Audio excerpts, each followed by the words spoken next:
Mm. Hello, hello.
Good. Okay, I want to. His life, he says, until after he died, and they were about to bury him, and they found sewn into the sleeve of his jacket a memorial thing. And the God of the philosophers is a God about whom one knows facts. I mean, he's defined by the facts that you know about him. Let me point you to one place where he says something about this that I think was not in your reading. Section 190.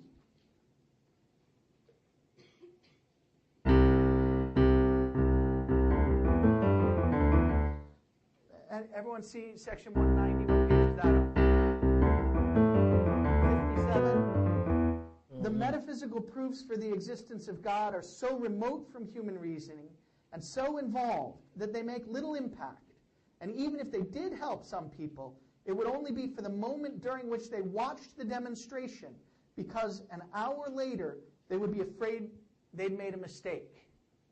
So even if you did believe the things that these proofs tell you you ought to believe, the kind of belief that you have would be a belief about certain properties of God, and that wouldn't make you see the world differently. And it would be a belief that that you wouldn't be able to hold on to. But look at the revelation. What does the revelation give him? It gives him, he says, certainty, certainty, heartfelt joy, peace. And it's a kind of certainty that's going to last for the rest of his life. That's a different phenomenology than the phenomenology of coming to recognize something, but only for a moment. That something's a certain way. Yeah, go ahead. Yeah. Okay, good. So remind me how I used it. Where did I say it? Oh, yeah. Good. It feels a different way. Let's just say that. It's experienced a different way. Think about that. This is what's one of the crucial things about the existential philosophers, that they're trying to analyze ways that the world shows up or could show up for you. That's what they're trying to describe. And when you read these phenomenologists, existential philosophers, when you read them, you ought to be asking yourself the question, what's the phenomenon that they're describing? Can I recognize it? What I'm believing is that you ought to be able to recognize the phenomenon that Pascal is describing, whether you're a Christian or not, because he's making a distinction that applies to lots of parts of our lives. He's making a distinction between the way you come to believe something to be true as a result of rational argument. Think of a case where you felt that way in one's life.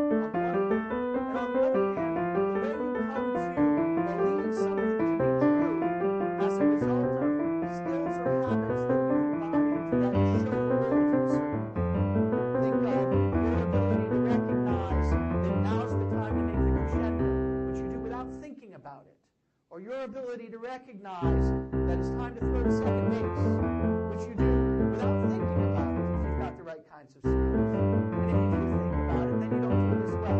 Those are different. Those feel different.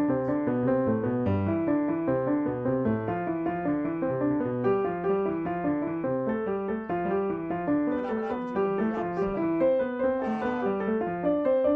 logic or something. I don't know what's phenomenology the opposite of. That's a good question. I started last time by saying it's good to understand something by understanding what it's not.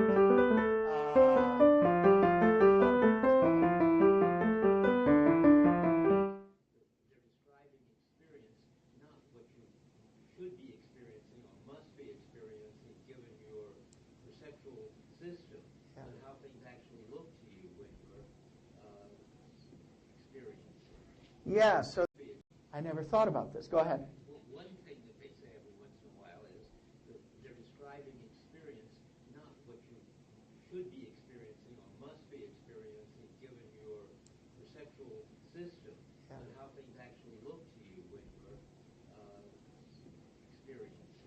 Yeah, so they're not telling you the way things ought to be. They're telling you the way things are. Phenomenology is a descriptive thing. You're supposed to recognize in these descriptions things that if you reflect carefully enough, you can find in your own life. You can find in your own experience.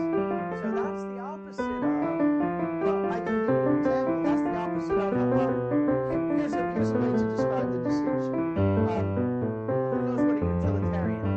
Anyone know? What's a utilitarian? Anyone? Yes.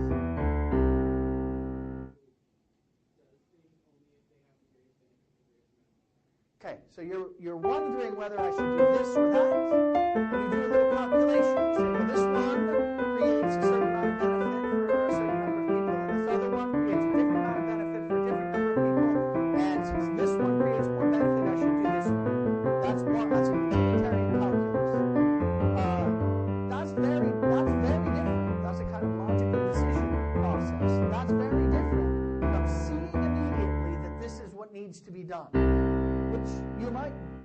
Which experience you might have if you've got a skill. You can see immediately that this is the pass that needs to be made. Or you can see immediately if you're a jazz pianist that what the response in this situation ought to be this, needs to be this, has to be this. Right? That's what I need. That's what I do. That's the way I see the world. That's a difference. What I think I ought to do versus the way the world looks to me. Is that a distinction that helps? Go ahead, yeah.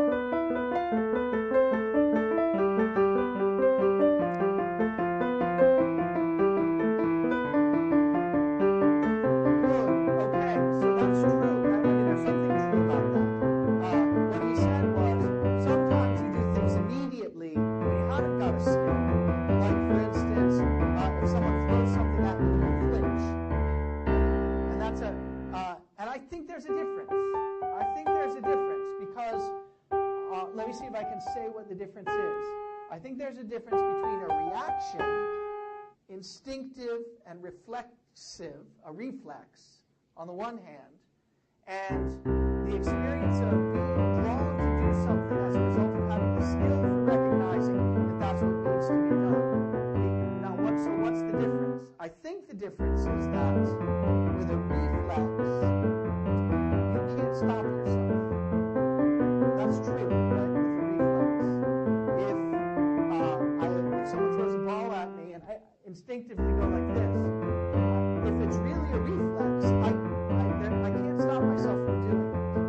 But with a skill, you do in some way have the ability to stop yourself. I mean, if I'm going with the flow in the music case, and I just find myself reaching for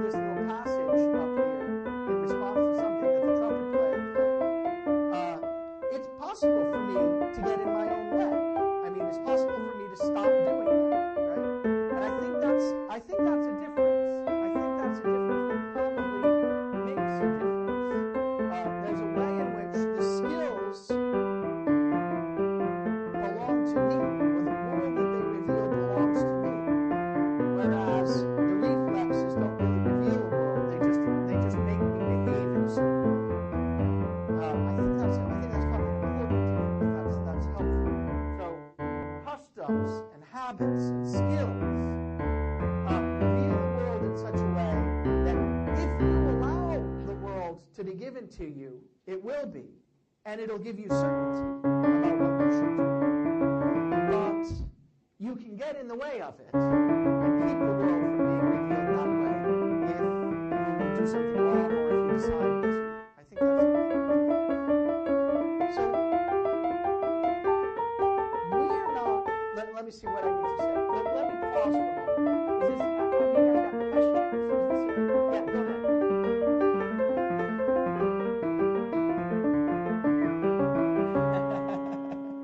All right, I'll try. Let me see what I can say about Jesus as a mediator. Okay, so the first thing I want to say is that I think there will be a clear story about Jesus as a mediator. But there is a story. I haven't intended to talk about this, and I didn't assign the relevant readings. But there is a story about it in Pascal. So let me see if I can say a word about it. Jesus is a mediator. So that means Jesus is a real person. I mean, a real person with whom one can have a relationship. I think it's the relationship of loving him and being loved by him in Pascal's. And just as when you have a relationship with some other real person, it can change the way you understand what matters in the world, what's valuable in the world, what the right things are to be done in the world. Just as having a relationship with another real person can do that for you, so too having a relation with Jesus can do that for you.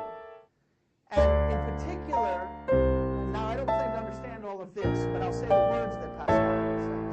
In particular, the relationship with Jesus reveals what Pascal calls some aspect of what kind of being we are, namely that we're wretched.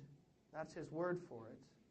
And some aspect of what kind of being God is by way of Jesus, namely that he's hidden but redeeming. He redeems us. So those are two aspects. So those things are revealed in the relationship with Jesus. And when they are, who you are and the world that you see and that you live in changes. And that's a very different thing than knowing some facts about God the Father to the effect that, there are three persons in one God and he exists in some metaphysical sense and so on.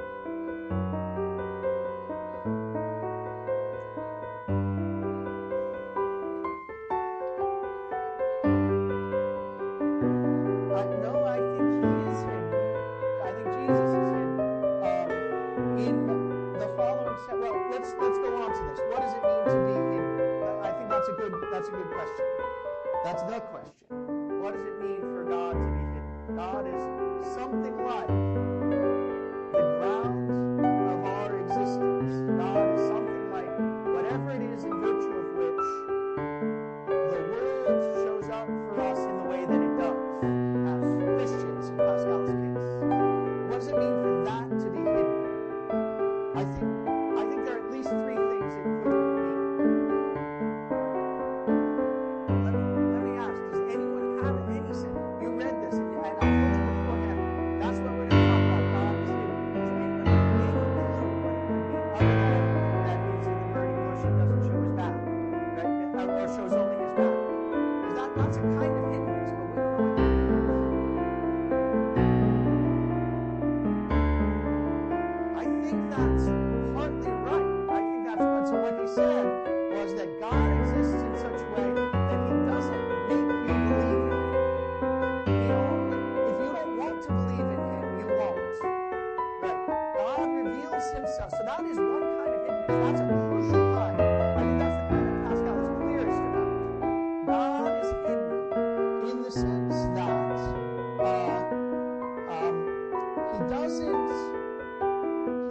he doesn't make it impossible to believe in him. He makes it such that only if you seek to believe in him will you believe.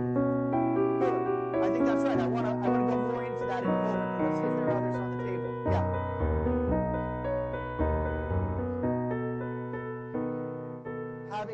skills to see him. Right, exactly. Which you get in part, by seeking to believe in him. Yeah, exactly. Right. Sorry, go ahead, right here, yeah.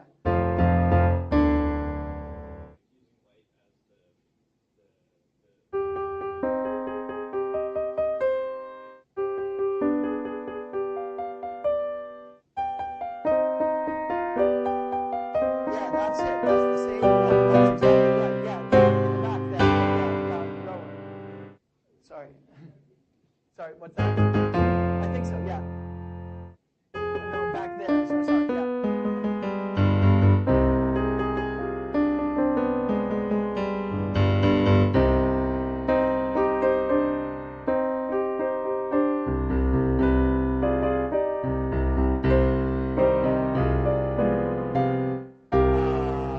Well, the last part I think is definitely right. I think that Pascal thinks that unless you're seeking to be a Christian and see the world the way a Christian does, you never will. And so, that's right. There are these passages about signs. I think this is what all of you are talking about. Does anyone remember? Yeah, go ahead. Oh, good. Okay, go ahead.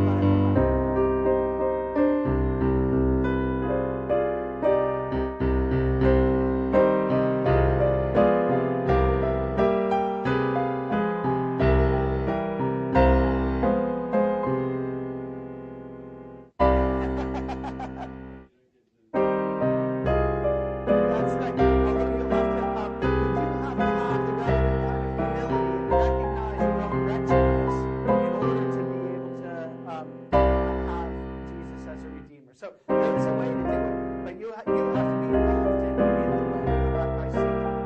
Someone give me a pass. Yeah, go ahead. Yeah. What I got from it was that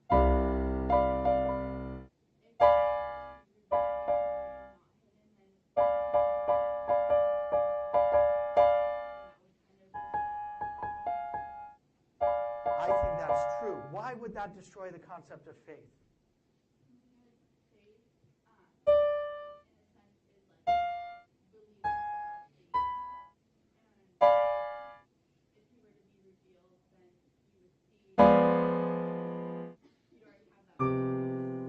Okay, almost. I think that faith for Pascal is believing by seeing. I mean, that's to say, when you're a Christian, I think for Pascal, you see things that the non-Christians don't see. Right? I think this is like the skills, right? I think it's exactly like the skills. A story that I love about the skills, just to have a good example of is a story in the 19th century about people who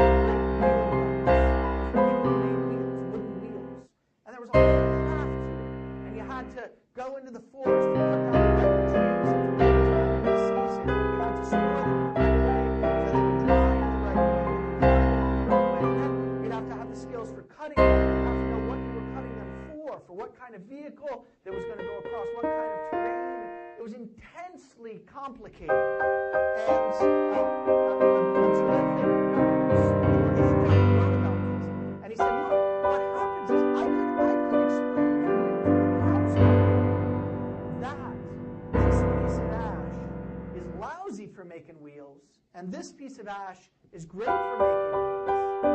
But you can't see the difference between them because you haven't got the skills that I have. When I look at these two pieces of wood, it's immediately clear to me that this is the one that you want to use. But I can't explain to you what that difference is because it's a different difference every time. I can't say that it's because the rings are this far apart, because in some other circumstance where the rings are that far apart, that might be the right piece of wood. There's no objective criterion by means of which I can describe to you what this distinction is. And yet I can see it. And I can see it because of the skills that I've got. And the signs of Christianity, I think, for Pascal, are like that. The signs of Christianity can be seen by people who have the right kinds of habits and can't be seen by anyone else. That makes sense if you think of the way skills reveal distinctions.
whole point. I found another passage, section 809.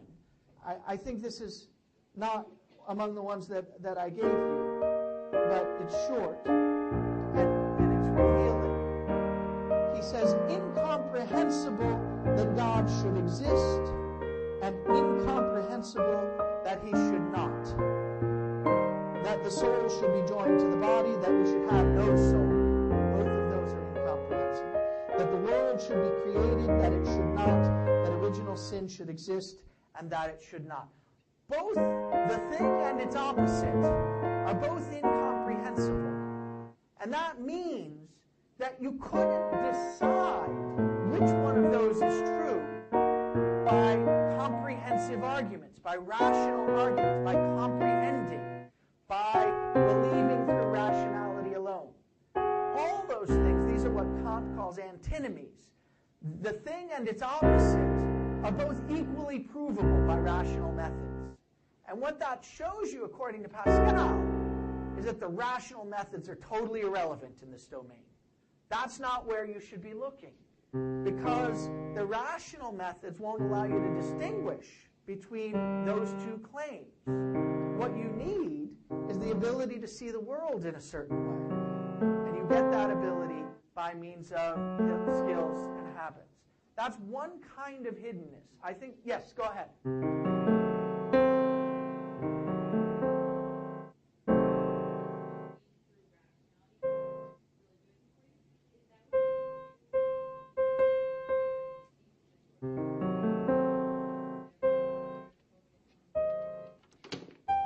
I think he focuses on Jesus as the mediator because God the Father is not someone with whom you can have a relationship, and so not someone who can change the way you see the world. What he's focused on is the experience. I mean, he says, I think in the memorial, the feelings that he's got: certainty, heartfelt joy, and peace. Those feeling certain in the way that you can, that the world is a certain way, feeling heartfelt joy and feeling peace. Those are not experiences that you come to have by knowing that there are three persons in one God, or by coming to believe as a result of rational argument that there is a God. What he cares about is transforming the world that you live in, transforming you, and he thinks that rational argument can't do it. That's one kind of hiddenness. I think that's the clearest kind of hiddenness. Can anyone imagine, and I don't think this other one is in Pascal, can anyone imagine other ways in which God might be hidden? Think about it. Yeah.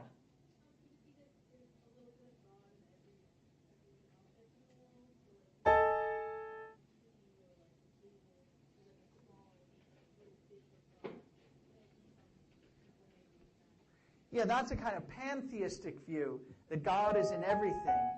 And that, I'm not sure that's a kind of hiddenness, because it looks like, in that case, you can see God everywhere, doesn't it? I mean, maybe you can't see all of God, because you can't see everywhere all at once. So that might be a kind of hiddenness in that way. There are other famous kinds, though. Yeah. Yeah.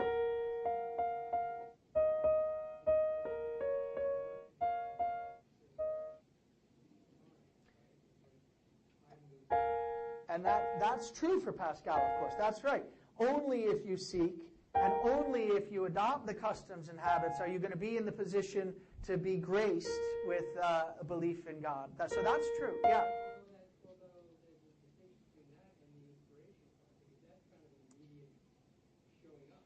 Yeah. Yeah, that's right. I think that what Pascal thinks is that there are some very fortunate people who don't have to do any work. They're just born that way in faith. But for the rest of us, and I think he includes himself in that group, you do have to do a lot of work. And just doing the work isn't sufficient. Then you've got to be graced by God, by inspiration from God. That's an important aspect of his position. Yeah.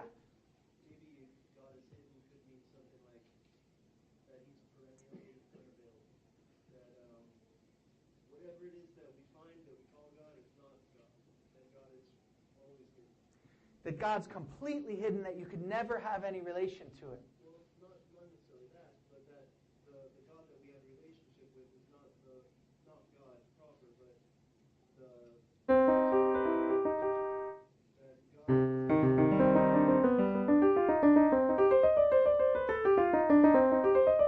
Okay, good. So always hidden in the sense that you can never look at him directly. Is that a way of saying it? Never look at him directly. I think that's important. Yeah.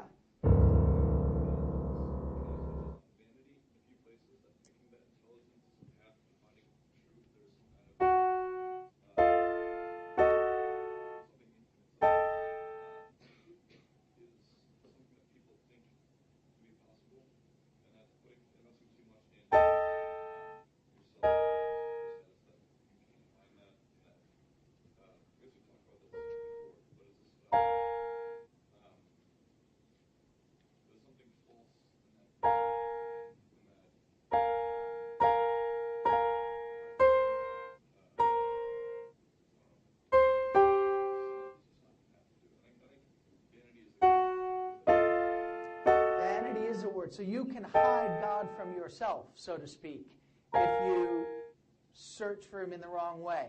If the philosophers search for him in the wrong way, for instance, as Descartes does, and thinks that he's the instant at the beginning of the universe that sets things in motion, for instance, as some philosophers do, then you'll have hidden him from yourself by not seeking him in the right way.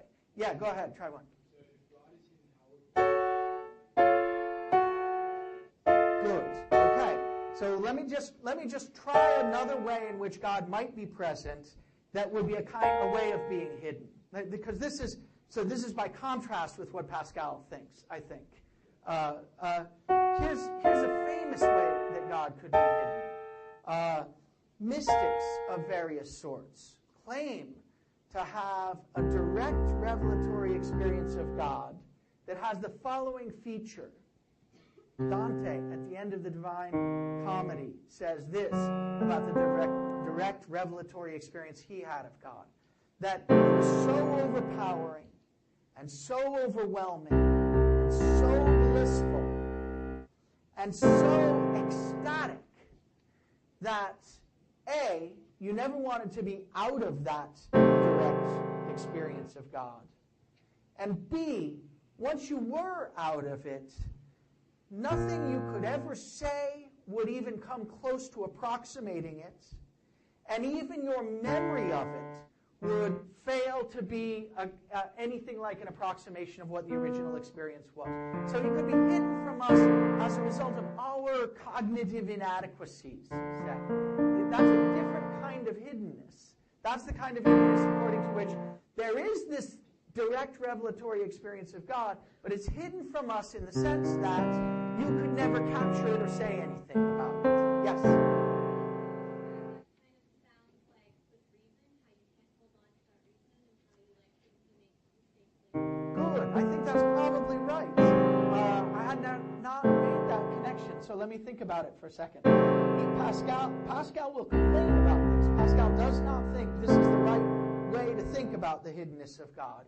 And maybe what you're suggesting is that the reason he'll complain about it is that it has the same inadequacy that the rational arguments for the existence of God have.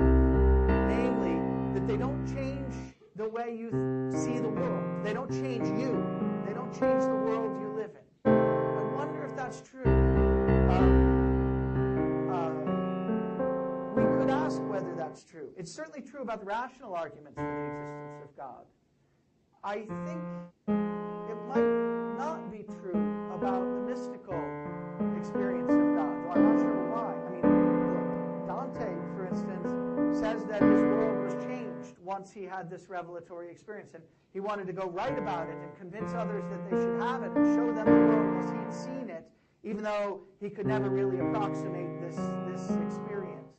So it's probably a little bit different. Mystical experiences maybe can change you, but I don't think Pascal will think that they can change you in such a way as to allow you to live in this world, recognizing the Christian signs for what you're called to do here and now.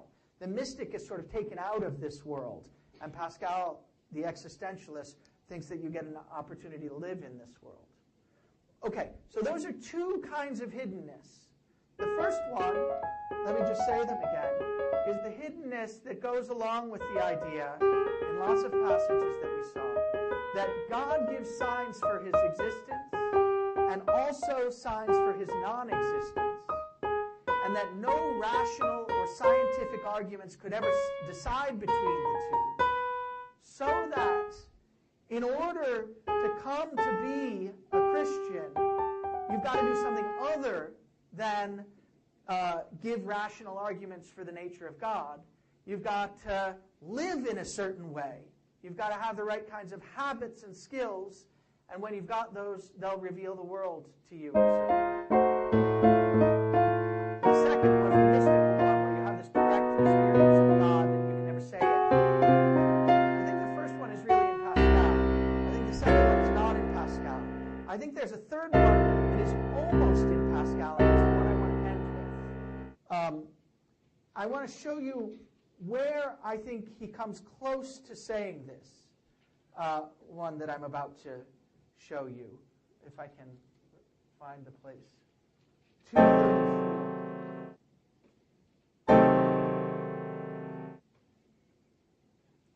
Section 234. I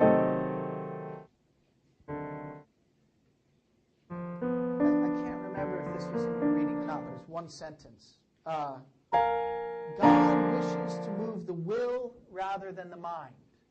That's to say, whatever kind of being God is, he's a being that wants you to become, to see the world in a certain way and to be a person who lives in the world in a certain way. Perfect clarity would help the mind and harm the will. And there's a kind of sort of conclusion to that he leaves unsaid. Therefore, God's not perfectly clear. Right? Therefore, God is hidden. Can we puzzle this out? I think that Pascal is touching on something that's deep, and that if you've got a sense for the phenomenology of the way skills can change the distinctions that you see in the world, you might be able to understand. Do you want to give it a shot? Yeah.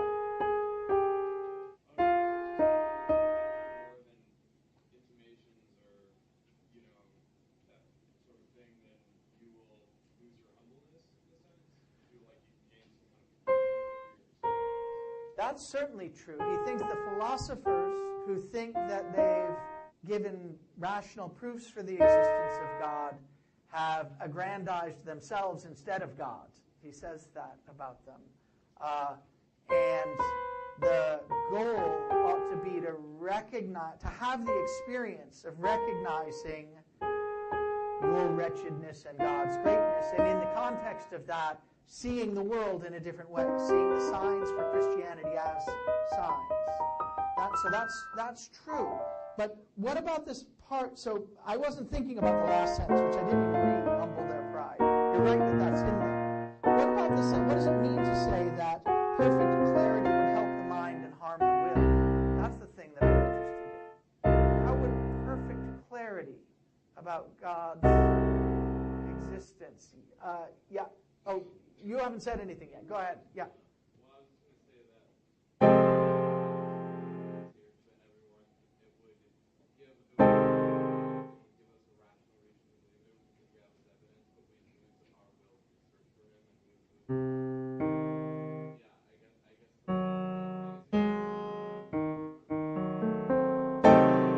The will to find God is one of the most important parts of the relationship, and the reason is it's sort of based in a characterization of what it is to be our kind of being. The reason is that unless you've got the will, you'll never develop the skills or the habits of the Christian. And unless you've got the habits of the Christian, you'll never be able to recognize the signs as signs, because you won't be able to recognize the meaningful distinctions. And if he made himself completely clear to you, I think you're on the right track. If he made himself completely clear to you, you would know that there was a God, and you'd have the right kind of beliefs, but you wouldn't be motivated to have the right kind of skills. You'd think that was all there was to it, right? So I think that and it would harm the will in the sense that it would keep you from going out and developing the skills. So I think that's exactly right. I think that's part of it. Yeah, go ahead.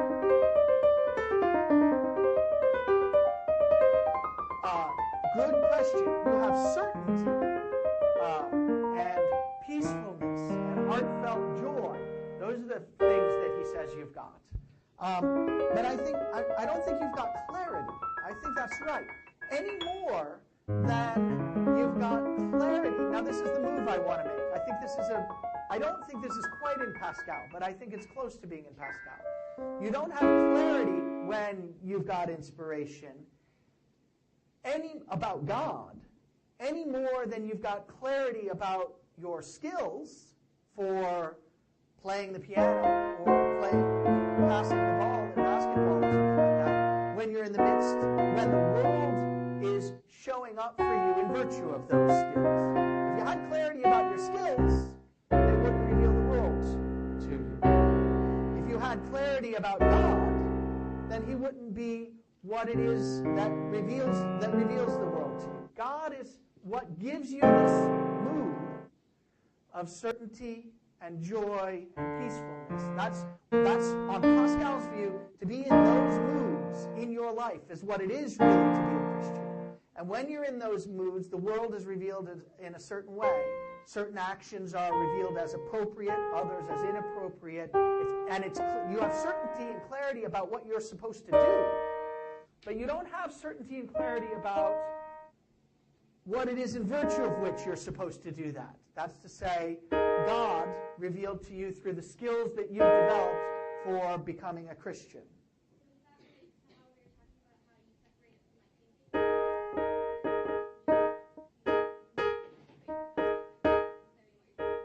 You don't seek clarity about God. You seek clarity about the world on the basis of its being a Christian world. And you get that clarity about the world on Pascal's view by adopting the habits of the Christian and then being graced by inspiration with faith. And you get that kind of clarity. Just the way the excellent baseball player knows exactly what he's supposed to do in any situation without having to think about it. He just sees directly and immediately, with clarity, we could say, what's to be done. But he doesn't see that by seeing with clarity all the skills in virtue of which he's able to do that. And so there is a sense in which I think this is a different kind of hiddenness. I think the only clue that I've got to this kind of hiddenness is passage 234. But if someone else finds another, help me. It's a different kind of hiddenness. It says that God is what it is in virtue of which the world is the way it is. That's to say, the signs for his existence are signs. They show themselves to me as signs. I see them as signs. God is what it is in virtue of which the world is the way that it is. And for him to play that role as the ground, I can't get clear about him. He's got to withdraw. He's got to stay in the background. He's got to be whatever it is that's manifest in my skills as a Christian for getting the revelation to God. But he's not something that I can never focus on, because if I focus on him, he doesn't show the world to me the way that he does. Just as if I focus on my skills to playing second base, all of a sudden I can't see what I'm supposed to do, or I can't do it very well. That's a different kind of hiddenness. It's a bizarre kind of hiddenness. It's the hiddenness according to which God has to withdraw in my experience of him in order to show the world as the Christian world that I know it to be. Yes?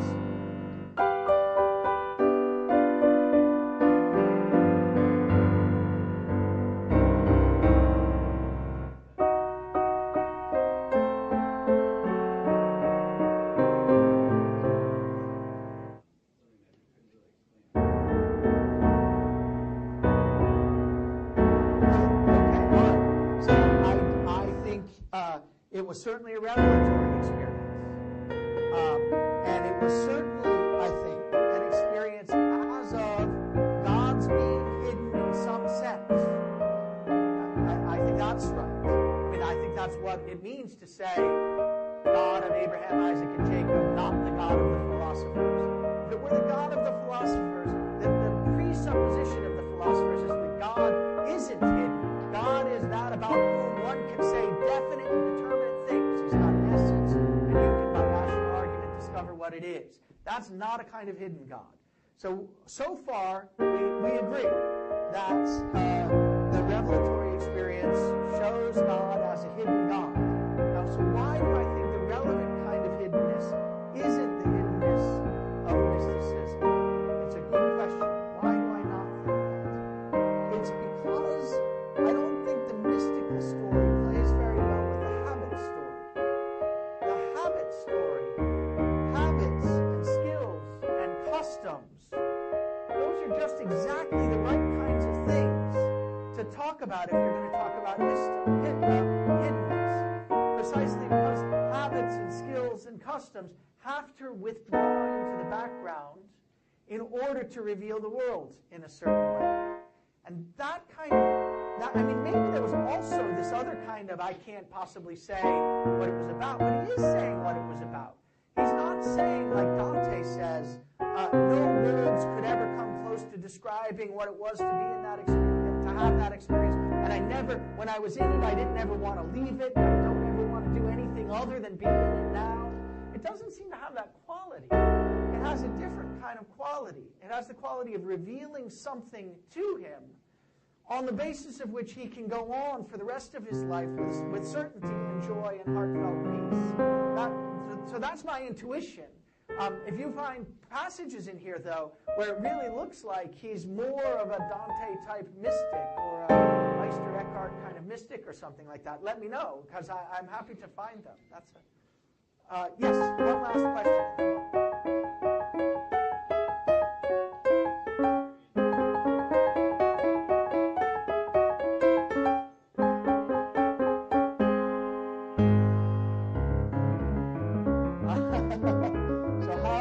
I don't think he does talk about that. I think he thinks, I have a story to tell, but I don't think I can tell the story right now. But it's an interesting question. I think Pascal would have available to him some resources for drawing that distinction, but I don't know if you would find them satisfying. Good. Okay, next time you'll move on to Kierkegaard. Thanks very much for giving me this opportunity. So, did you see any problem in that? Does that fit with your schedules? We haven't got a room yet, but we will get. And Hiroshima Mon Amour is really terrific. It fits very much into the course, and you might very well want to write a paper about it. Lots of people do. And that's it. Okay. And you all still fit in the room. As far as I know, there's still room. Has anybody recently been turned away and told that it's full? You haven't. Good. You shouldn't be, because it's not quite full, and so people can still sign in. Okay, I think maybe that finishes everything. So I want to go back to where I was, so to speak, before we put Pascal in where we did, because we had Kelly over here from the East Coast, and he had lots of interesting things to say about Pascal. But now I want to go back to what I was talking about in the first lecture, which was the fundamental difference between the Greek and the Judeo-Christian understanding of what it is to be a human being in the world, or not in the world, depending on which one you're going with. I mean, the Judeo-Christian is definitely in the world, in time, involved, and so forth, and the Greek philosophical one is detached and trying to die to this world and get out of the world to get to better things in some other world. So, and since they get mixed up more and more together in the history of the West, it isn't as if they all fit in that neat categories. But for a first look at it, those categories what I want to talk about today is that this schizophrenic, or what I might call it here sometimes, conflicted background is something very important and influential in the culture, because these two different ways of being a human being conflict with each other head on. I wrote it out here in condensed form when I tried to say exactly how conflicted they are. And I want to say we're conflicted. It would be just academic if they were conflicted. But what I want to talk about today is the way that this kind of opposition, this kind of conflict, which is in our practices and in our moods and in our ways of what we admire and everything, this background understanding permeates us, and so we are conflicted too. And the moral of this, the point of this lecture is really this: that from the Kierkegaard point of view, there is this conflict, and there are two ways of dealing with it. One is to let it sort of disintegrate your life, and the other one is, the two possible ways are to see the conflict as sort of destructive. I'll try to explain what I mean, or to try to see it as a great positive thing. Is this conflicted world we're in the best of all possible worlds? Is it a great, happy thing that we're in this conflicted world? Or is it a very unfortunate thing? Have we got the best of both worlds, or have we got the worst of both worlds? And we have to work that out. And and in working that out, we have to answer an important question. And I learned this from Sean, sort of, he learned it from me. We stand on each other's shoulders, as we say. But in any case, what we learn from each other is that this conflicted way of being is something that can be destructive or can be an advantage, and that's what I want to talk about. And in a way we'll find out is, now I'm going to ask the Sean question, but you want to ask yourself the question about, have a question.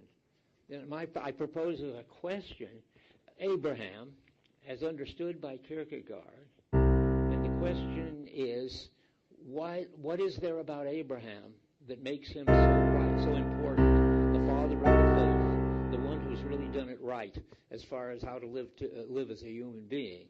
That's what Kierkegaard's talking about. And you won't understand sort of Abraham or what Kierkegaard is talking about or what we're all involved in until you get that sorted out. Now I want to just make a quick parenthesis. You might hope, since this is a hard book, that it'll help you sort it out if you read what's called, I think, the introduction, isn't it? The part that the introduction, the long, supposedly helpful essay by the translator.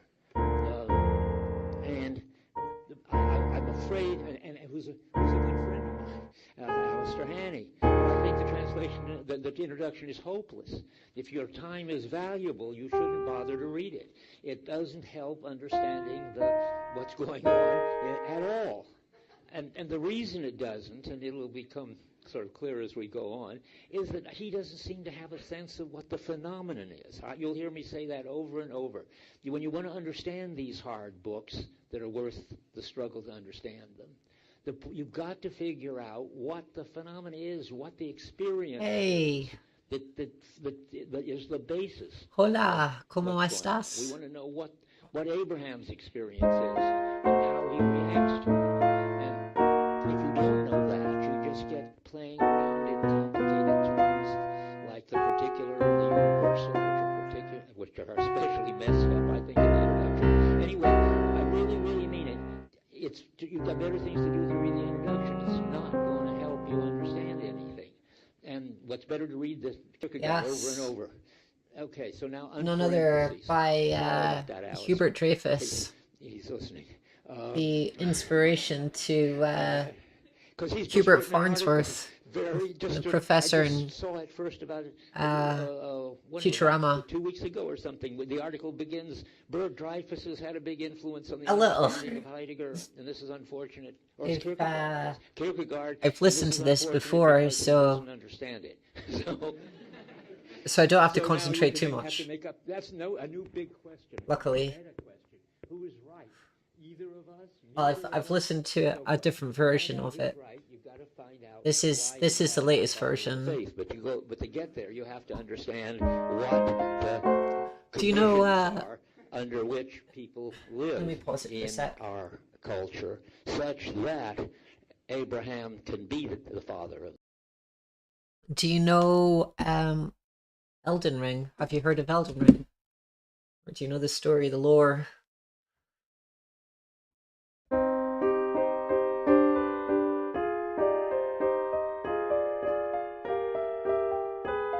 Okay. I've got a suspicion that the person, the book and the person that they're talking about, Kierkegaard, inspires quite a lot of the lore of Elden Ring.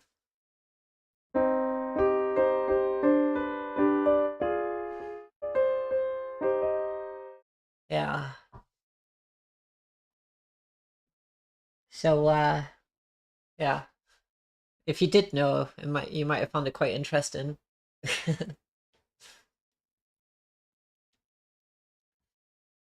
But yeah, how you doing? ¿Cómo estás?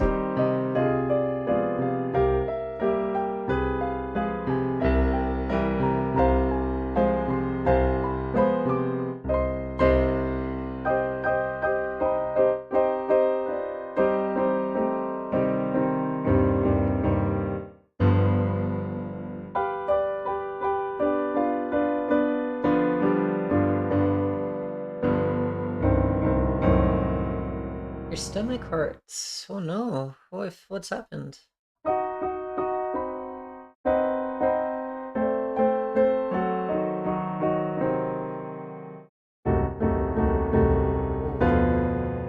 Oh good. Oh good.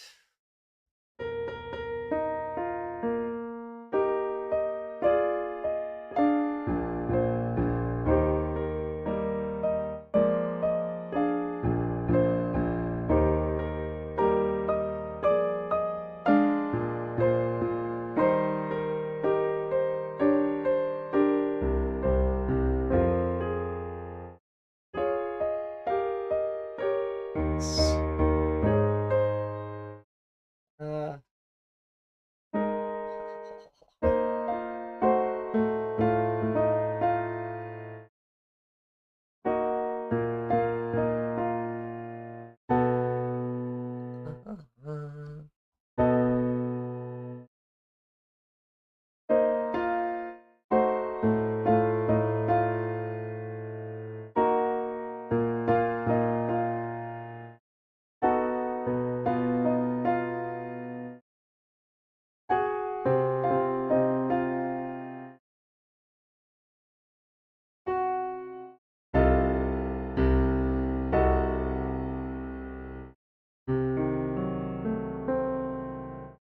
here.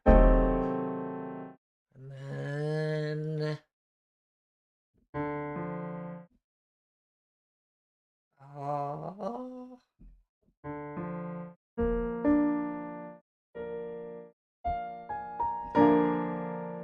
man.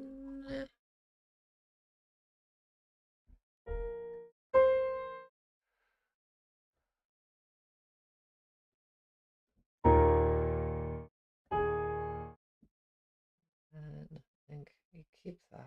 Oh yeah. Something like that. Can I ask what I studied in college? Uh what is it called? Software development. The faith. Okay, so much for that. Computers I mean, and stuff. There's not a point for questions yet. But when there is, by the way, break in. I always go home feeling sort of disappointed from the lectures in that I ask questions. I've just been asking questions. But I'd much rather that you guys ask questions. And from that, we learn something, I think. So anyway, I made a condensed version of what I think is the sense of being a conflicted culture. What it is to be in Yeah, the my worst of both worlds. my job, We've my got career sort of a summary of where we is were before computers and stuff. Pascal came Mostly data took over. data related things. The worst of both worlds. The Greek tradition is detached, timeless, There's a universal, big overlap with reflective, philosophy and what I do. Is that did I go too fast? Or you I'm a should be writing I'm a that down. data That's architect, so I try I'll read it to again. So the Greek build tradition is detached. ontologies, and a big That's all part forms of theory, remember. And so the let's philosophy add is one. ontology. So is detached, theoretical, objective, timeless, universal, reflective, rational. Now, and the Hebrew. I'll take that as a compliment. And the Hebrew revelation. Remember, the Greek one isn't a revelation; it's a rational. But on the other hand, the Hebrew revelation is You're involved, historical, local. you're a lot less ignorant It's a than me commitment when it comes to music, at least. and a commitment to do something or other in the current moment in which one is involved, and that has to be explained more. We've all got our things, you know. And that would be fine.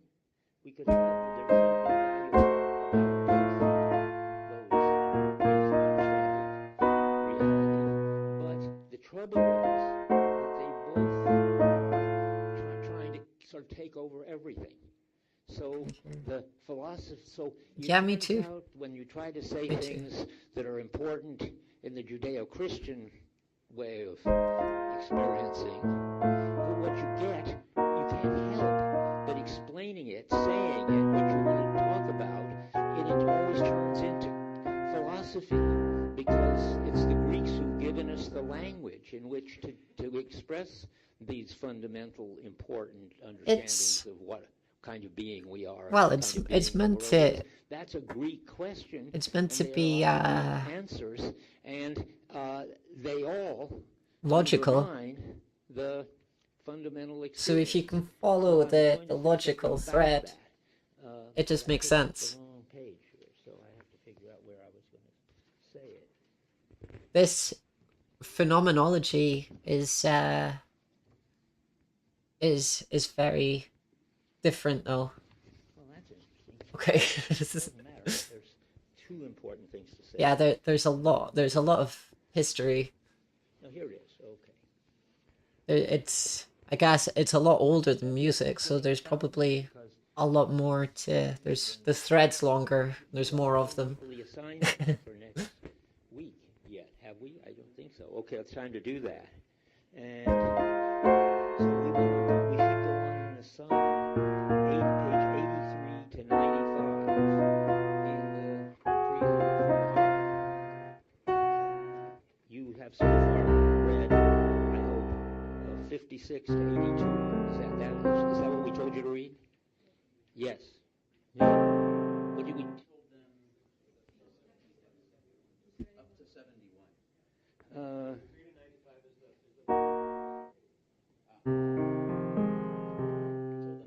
the Yeah, I love it. I got into it Well, now I have to look at my. through Greek mythology.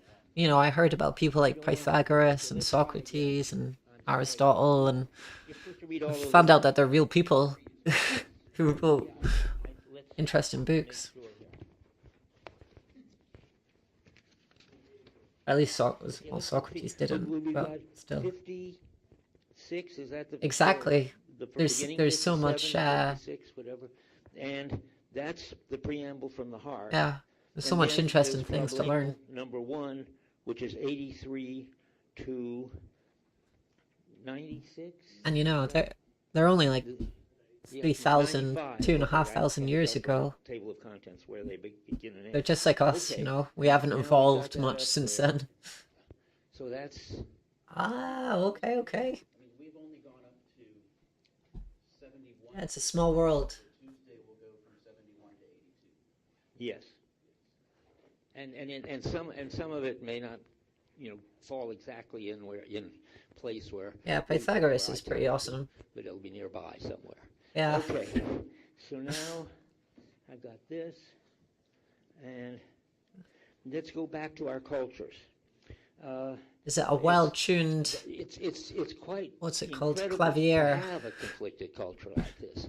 I think it's Not so it's well-tuned unique. clavier. And I think Kierkegaard is the first one to actually see it. I mean, Pascal almost sees it. He sees that the God of Abraham, Isaac, and Jacob, that's the Judeo-Christian God, obviously, is not the God of the philosophers. That's the Greek and their descendants. And Kierkegaard, Pascal sees Yeah, but that they are also totally different. A well-tempered clavier. Yeah. So yeah, Pythagoras was yeah, I'm getting there. But yeah, Pythagoras, he was a pretty cool guy. He was like a vegetarian. I think he was like a Buddhist before Buddhism really became a thing in Western culture. Yeah. He was a pacifist. Well, yeah, he didn't want to hurt animals. Didn't eat animals. They had some. He had like a cult. Yeah, he had a cult, and his cult was quite strict with what they could eat. They worshipped the body because it's got 4 limbs, and he thought 4 is a magical number because 1 plus 2 plus 3 plus 4 equals 10, which is just too perfect to ignore. I am what am I? No.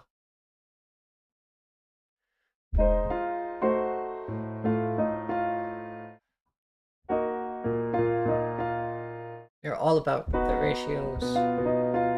But no, I guess so. I guess so. Or not 4, but like up to 4.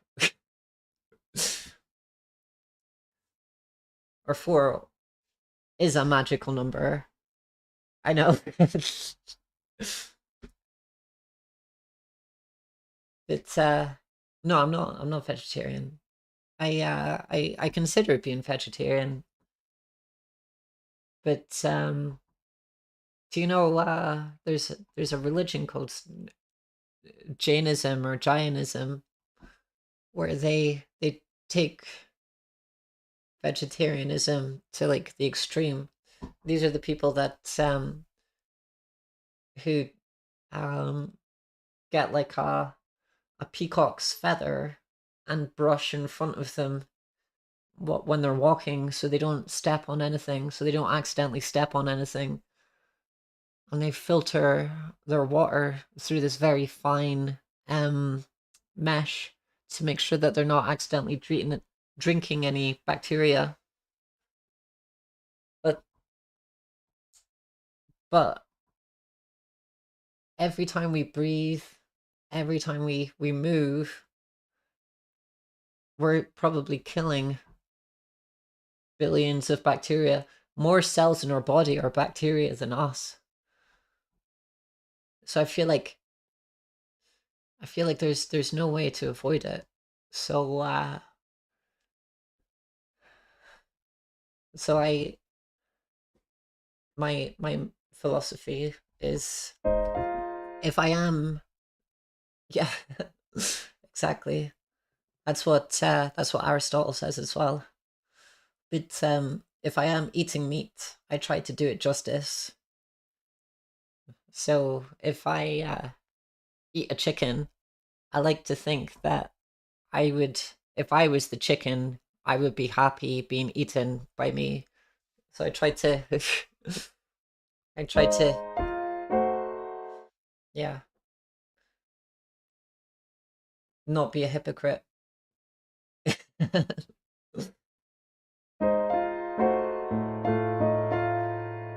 I do like chicken though.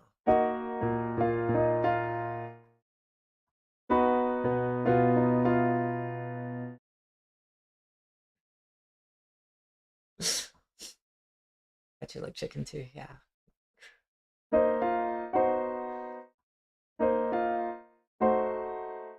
Love KFC, yeah. I'm not sure if they're the nicest to chickens, but yeah.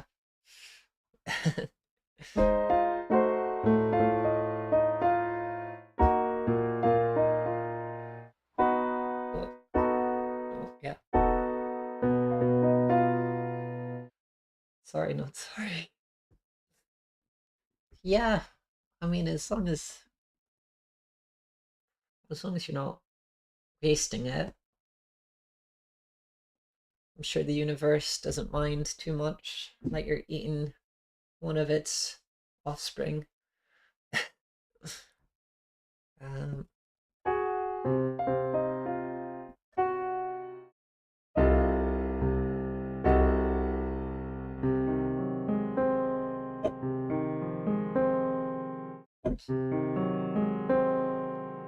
it is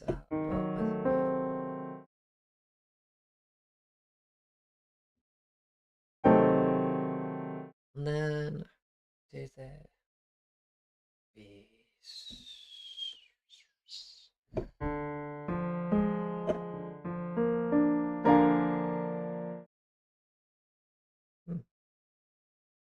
think that's right. And then I go this bit here.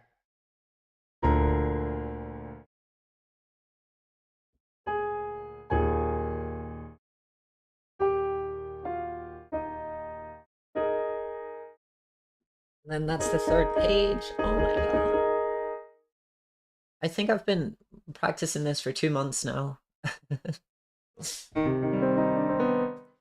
A month per page. Oh.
I know I need to play that quieter with my left hand, but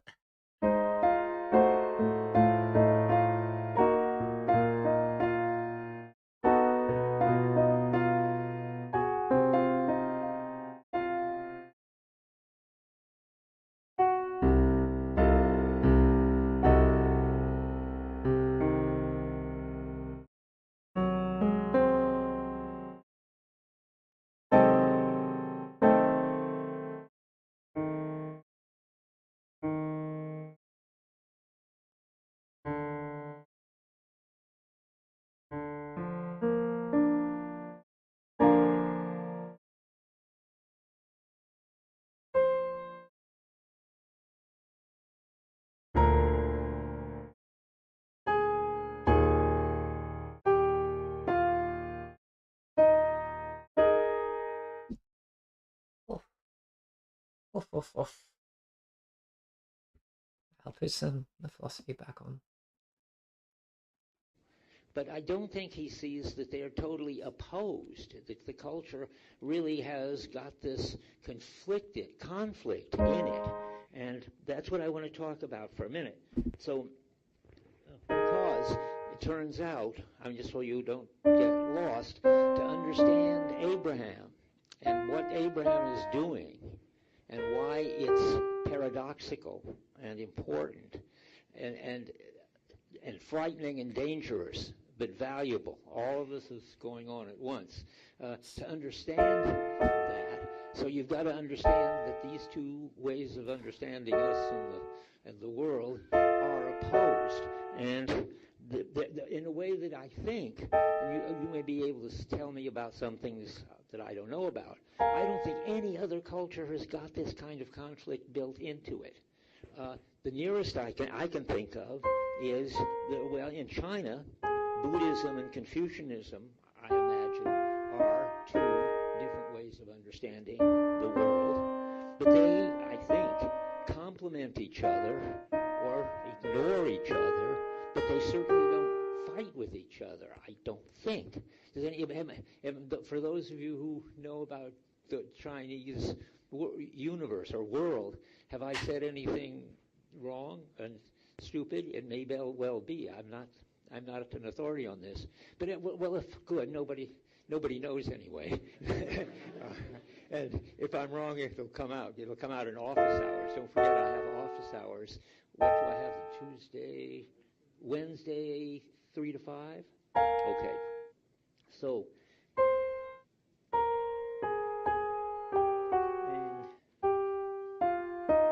I'm going to run over very briefly, and it's not something you need really to remember or understand, but it just seems to me interesting and important and not talked about anywhere else, so I'll talk about it.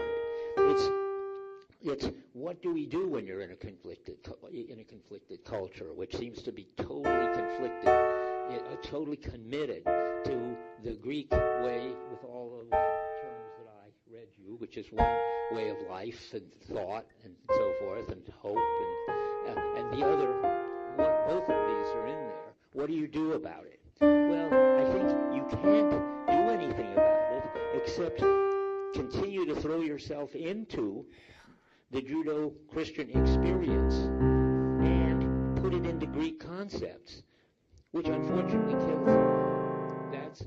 That's what there is. That's what I think the history of the West looks like. It looks like attempts to put the somebody agrees with me, to put this insight of the Judeo-Christian sort into these deep concepts of the Greek sort. And I'm just going to tell you, so because you may meet this in some other course somewhere, how it goes. So it starts with the Bible. The Bible is basically Judeo-Christian, but there's one very important book of the New Testament which is very influenced by the Greek, and that's the Gospel of John. Hey. It begins, in the beginning was the Word, and that's Logos, and Logos is what Plato and Aristotle have a lot to say about. How did you know Bercuse was here? John says, because he's trying to say something which you can't put in Greek terms, he says that things like Jesus was in the world and the world was made through him. That sounds like you ought to say one or the other. But I'm not going to go into it. I just want to say that already in the Judeo-Christian sacrament or scripture, you get this kind of conflict. And the first one, the most important, is St. Augustine, around 300 A.D., who tried to put Christianity, tried expressly to put Christianity in Platonic terms, but I think the results were, in a certain way, disastrous because he couldn't find, with the Greek, with that Plato influence that he had, how to make any sense of the incarnation, how to make any sense of how God could become man and go sort of be at a certain place at a certain time for a while, and all the things that Judeo-Christian thinking leads to, and I've heard that in the Russian Orthodox Church, Augustine is not a saint. I don't know if anybody. So just an explanation with the guy speaking. So the guy speaking, Hubert Dreyfus, he's obviously a professor, but he's the inspiration for Hubert Farnsworth in Futurama. So a minor celebrity. Okay. I hope child is enjoying school. But yeah, it's a fascinating topic, existentialism and phenomenology. Philosophy helps me out with depression. So I hope a little bit as like a hobby, but there's crossovers with what I do for work as well.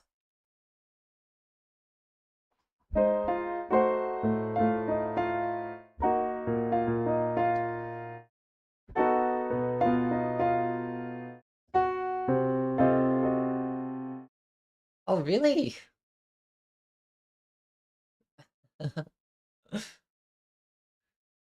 So just yeah, so this guy Kierkegaard, Soren Kierkegaard, he's a Danish philosopher, well, a Danish theologian or something. Smart guy. Wise guy. He I don't know if you guys know anything about Elden Ring or the lore to Elden Ring, but I think his it sounded interesting. You did sound interesting. Yeah. Yeah, I'd like to know more about your series. But oh, it sounded interesting, yeah. But yeah, if you know anything about Elden Ring and its lore, you might see some or hear some parallels.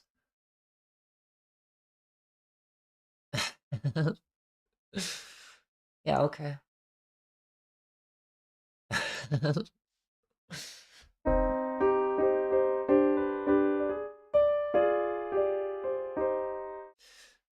So yeah, he goes through the so this guy Kierkegaard, he goes through the stages of being, and he says one of the stages is being a night of despair and infinite resignation, which I feel like I've been through, and so it resonates with me quite a lot. I can imagine it resonates with a lot of depressed people. But there's yeah, there's hope, lights at the end of the tunnel. Yeah. Knows anything about Anyway, it. I've tried to back find to it. out because I think that makes perfect sense. That he has managed to say wonderful things about the sort of Greek understanding of human beings in the world, but he's not taught the important thing in Yeah. Judeo-Christian. Good. Somebody has a view about this. So this guy, Kierkegaard, he part of being infinitely resigned is that you can't see the light at all. So yeah, it's anyway. I don't want to spoil it. It's awesome. I just love it. I love the fact when you're depressed, it feels like, you're alone. No one would understand, etc., etc. And then when you hear about these people who have written about the exact feelings that you've had and experiences that you've had, it helps, in my opinion.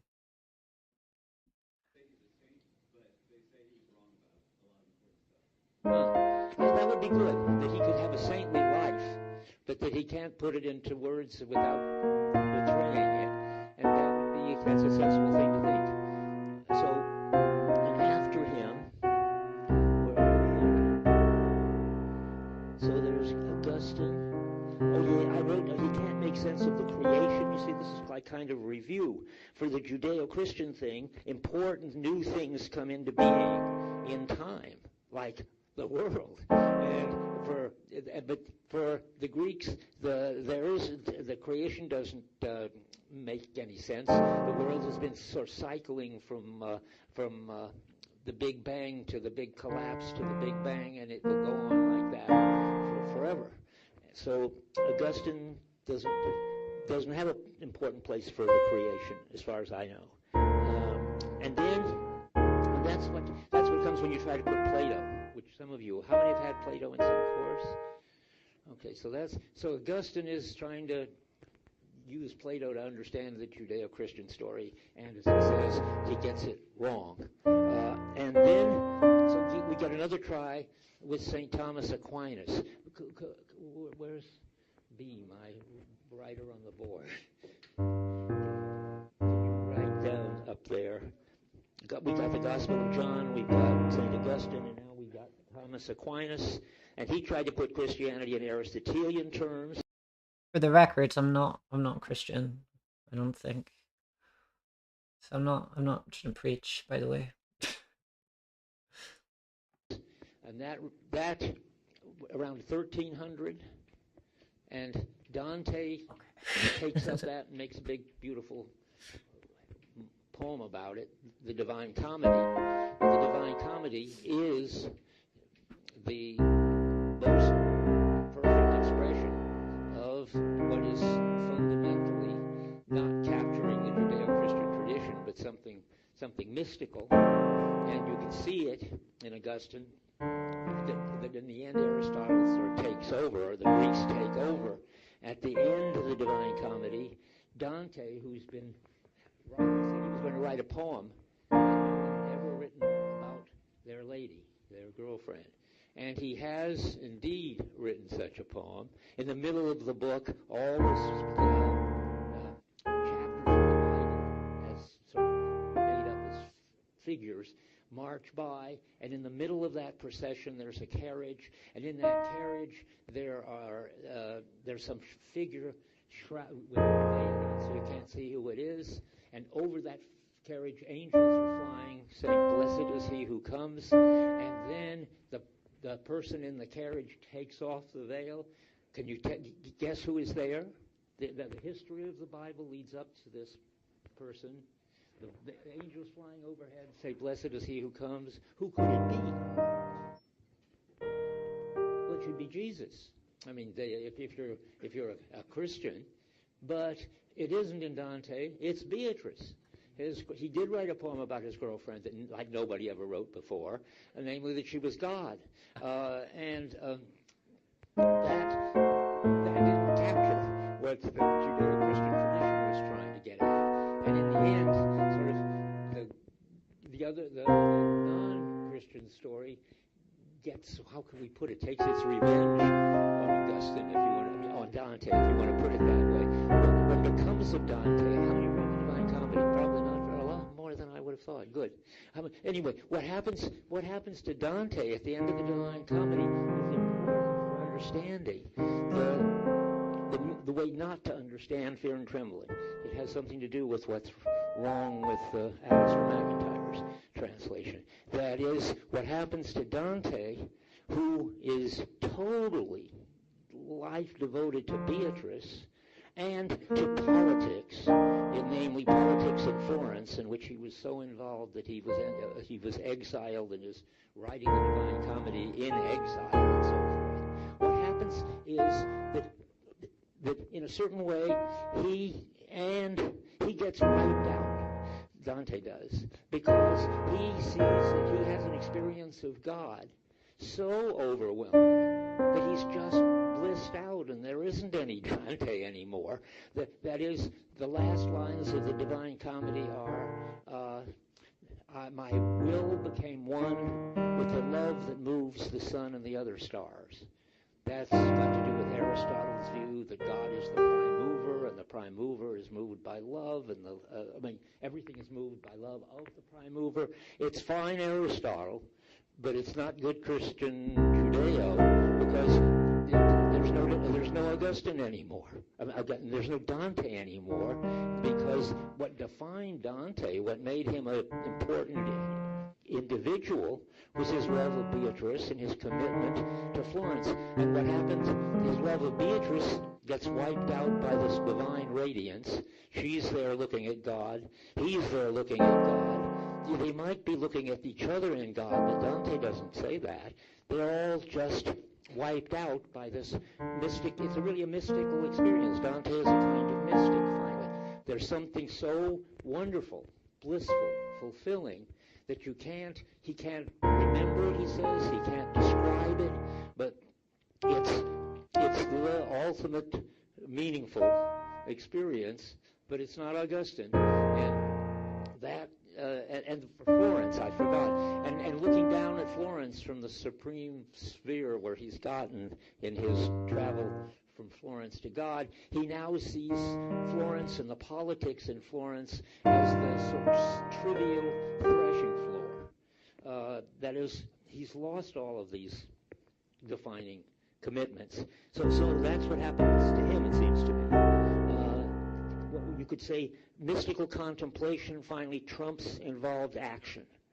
And Dante leaves Beatrice, and in a way then Jesus and the God-man too behind, and they get, I think I discovered in thinking about this last year that it's interesting that the word that keeps coming up is bliss, and this expression being blissed out is very appropriate. Dante is blissed out.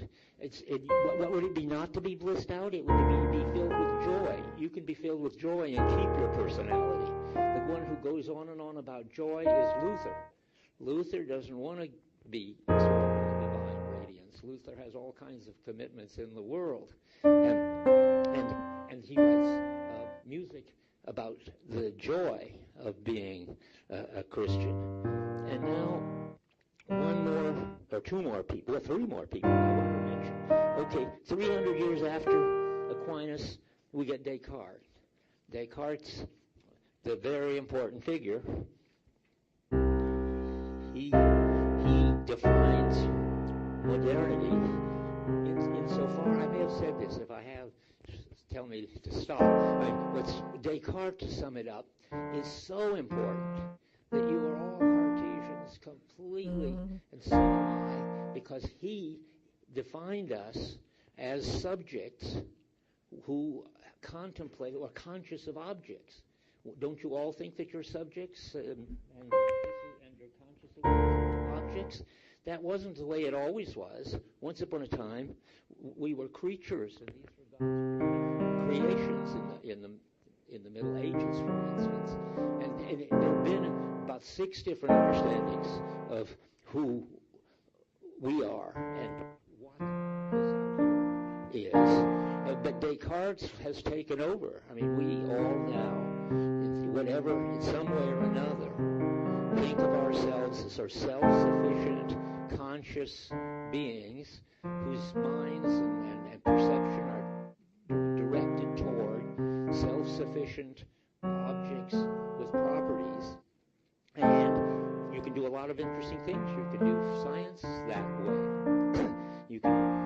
I don't know what else you can do that way, but science is pretty impressive. And this whole culture of subjects and objects that we are has got a lot of impressive things. It just hasn't captured what Descartes would have wanted to capture somehow. Is the religious aspect, but that's all right. It's not his thing. He has done something absolutely amazing. He's transformed us into subjects, into objects, and only what it hasn't done is captured anything from the Judeo-Christian tradition. It's definitely off on its own Greek track.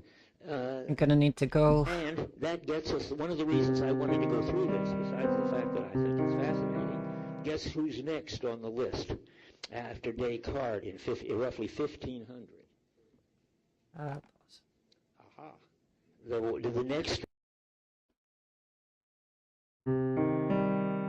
Hope you enjoyed that. Some good into the yeah. Yeah. Good morning, Cheeser. Hope you're doing okay.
Alright. Let's see what's going on. Five whole viewers. Right. We're gonna have to rate someone. Thanks, Berkus. It's been it's been 2 months I've been learning this. And say so a month per page. 1, 2, 3, 4, 5, 6, 7, 8, 9, 10. So a week per line isn't that bad.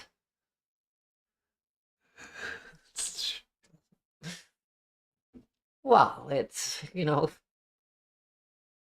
it's not been without its frustrations.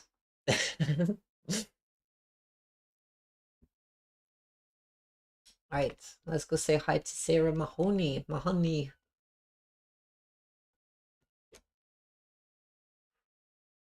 You can see, so this is page 3-4, pristine.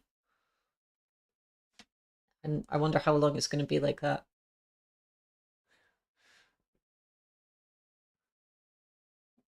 Yeah, thank you for joining. I hope you enjoyed it. Very educational. It fears me. Yeah, it's trapped in with me. Sarah Mahoney. Right, let's go. Right.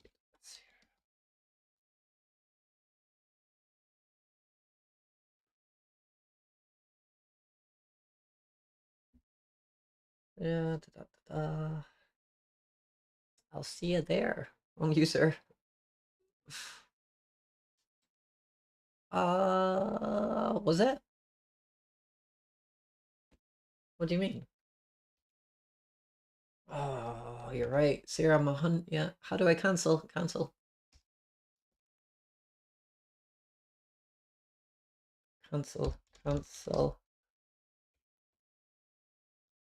Raid. You already have a raid. Yeah, but I want to cancel it. Unrecognized command. Great. Sarah Mahoney music.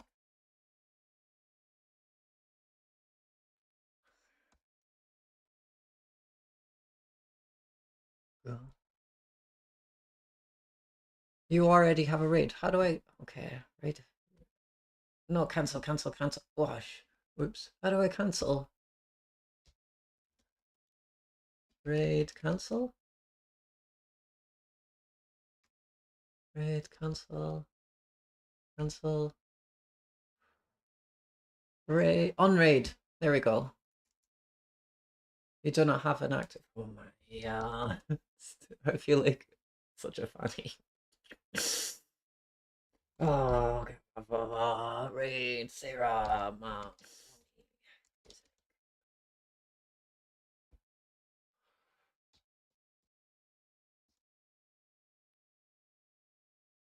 Okay. Third time lucky.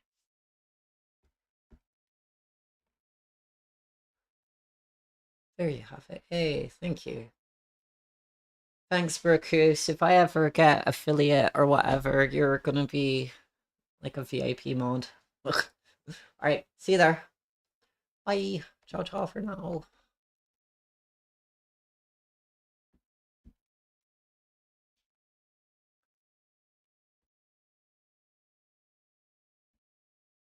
Right. Let's go say hi. What's up, Nicola?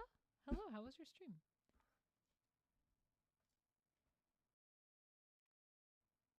Make sure I'm following you. Oh, you're still live. I love your MIDI keyboard on your screen. Road to Beethoven's 5th.